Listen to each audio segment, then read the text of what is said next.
Hi, Dr. Eli Lieber here at Dedoose. My training is as a quantitative psychologist, and I've been working in the field for over 20 years.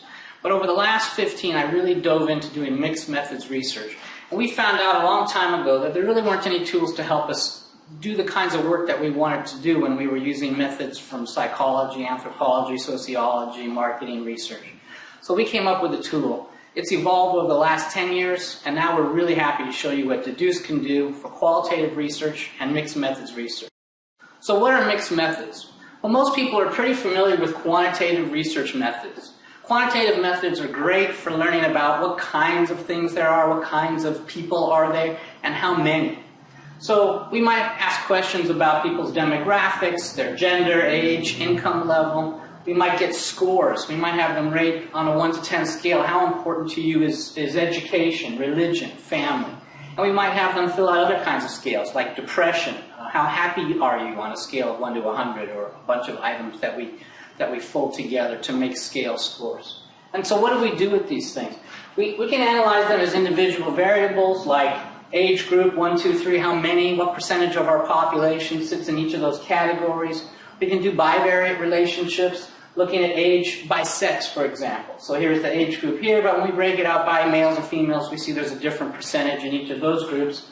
And we can do multivariate types of analysis as well. So here's an average rating of how important family is to you, broken out by the age group and by sex.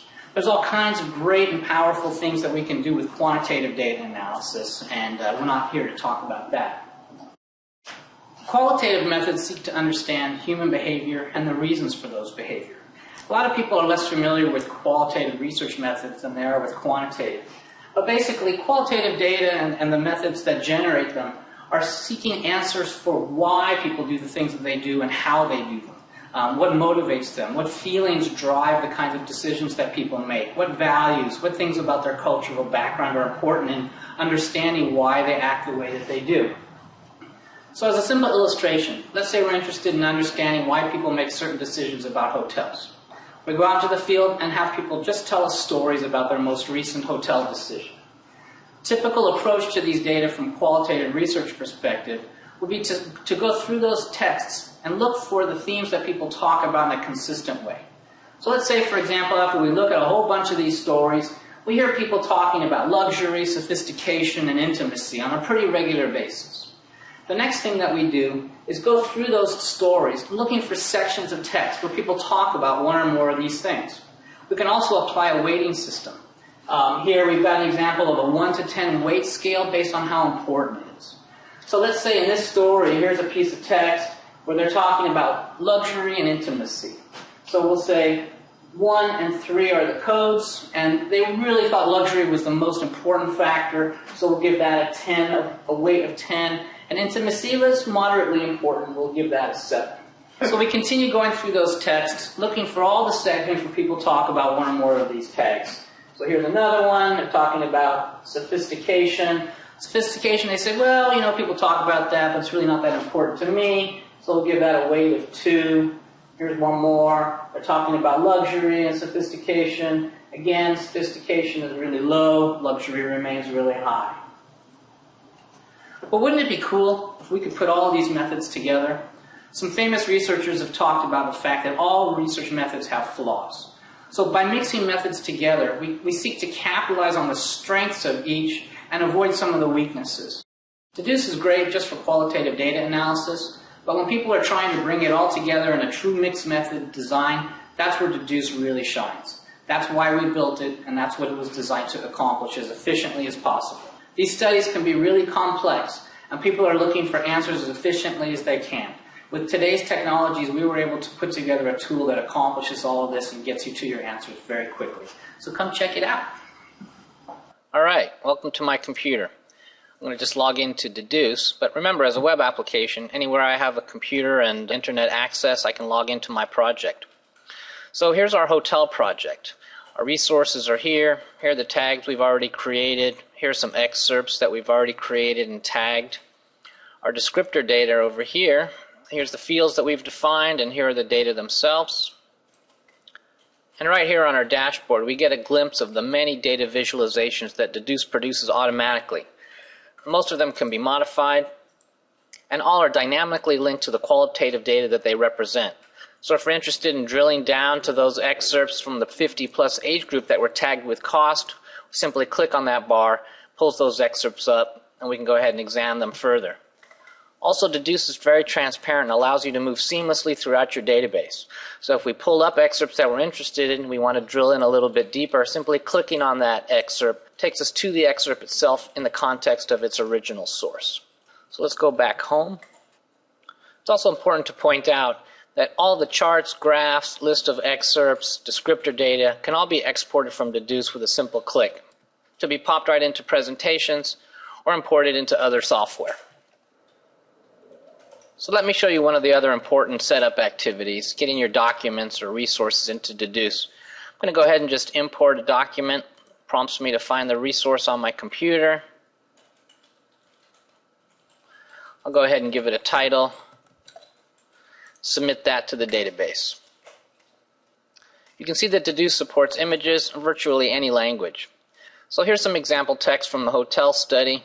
So I'm going to go ahead and just block a piece of text to create an excerpt. I'll right click, create excerpt. Now I can go ahead and attach tags to it. This person talks about a sexiness factor, but that's not particularly important for them. Also, sophistication is reasonably important. We'll give that 7. Go ahead and create another excerpt here. Service is high on their list. Let's go ahead and create an excerpt there. Give service a 10. The other thing that we need to do when we put resources into a project is attach it to the appropriate individual so that it's linked to the descriptor data. Let's go ahead and attach that person here. Okay, so we can see that one descriptor has been attached now. Now the really fun part. Let's get over to the Analysis Center. There are a wide variety of charts, graphs, plots, and tables in Dedoose. There's really too much to show in this brief introduction, so let's go after answers to just a couple of questions.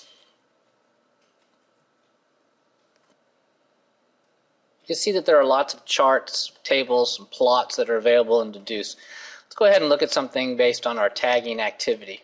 If we look at tag co-occurrence, for example, what we see here is a code-by-code matrix that shows where 2 tags have been used on the same excerpt. Remember, the numbers, the tagging activity, and all the descriptor data expose the patterns in our data, and the qualitative data that sits behind those images is what really gives us the richness in this mixed methods research.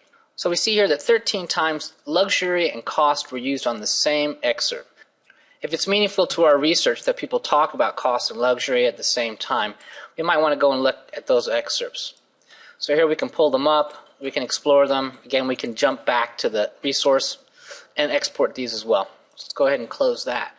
But in terms of exposing patterns, bubble plots are really illuminating. This plot gives us information about the average weights or importance or sentiments that were associated with our tagging activity.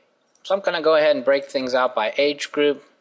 Let's use the tags luxury, sophistication, and intimacy.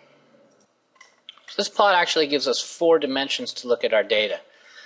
The plots themselves can communicate a great deal, can be exported and popped into presentations, but we can also learn a lot more about the pattern by drilling down into the excerpts themselves.